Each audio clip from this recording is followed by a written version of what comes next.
NatWest ushers in the full year results season for the FTSE 100's big 5 banks on Friday the 16th of February, and the other 4 will follow in quick-fire fashion in the coming week.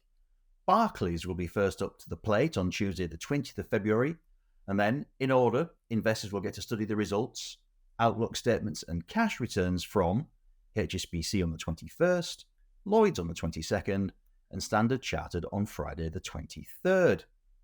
Let's not beat about the bush here. The banks have been poor performers over the past 12 months and frankly the past 12 years.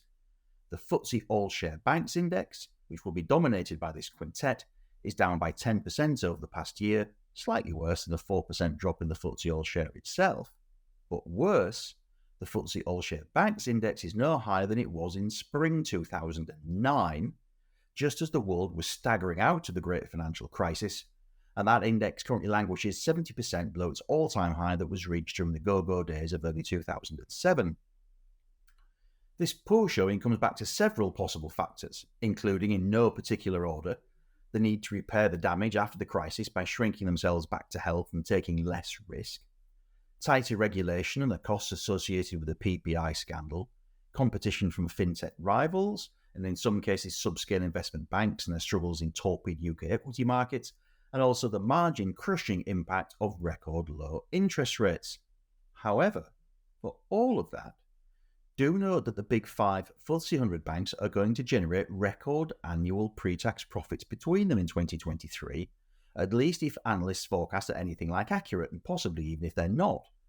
In 2023, the 5 firms are forecast to make an aggregate pre-tax profit of £51.6 billion, way higher than the pre-financial crisis peak of £35.8 billion in 2007. Last year was in many ways, therefore, a good one.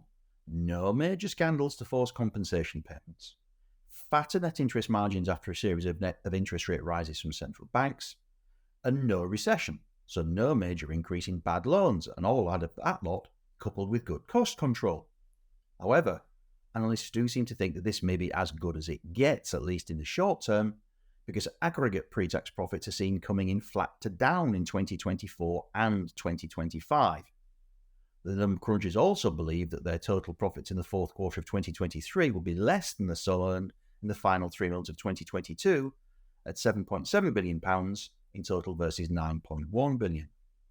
Some of that shortfall is down to a restructuring charge that's expected from Barclays of around £825 million, but analysts and investors are looking to a number of sets of figures with these fourth quarter and full year results to see what sort of trends are taking these banks into 2024 and beyond. The first number is loan and deposit growth, which so far have been pretty weak in 2023, even allowing for some asset disposals. Only Standard Chartered showed deposit growth in the first 9 months of last year, and aggregate loan growth has slowed right down as well. Second batch of data is net interest margin, where the combination of competition and apparent end interest rate increases from the Bank of England and public pressure may mean the peak's already behind us. That will take a toll on profit if so.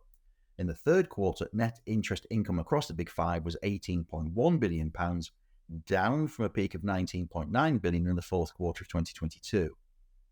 Third data set is loan and asset impairments.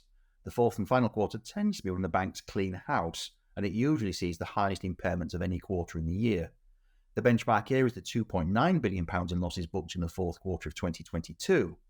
And note that the pre-pandemic fourth quarter of 2019 came in at £1.9 billion.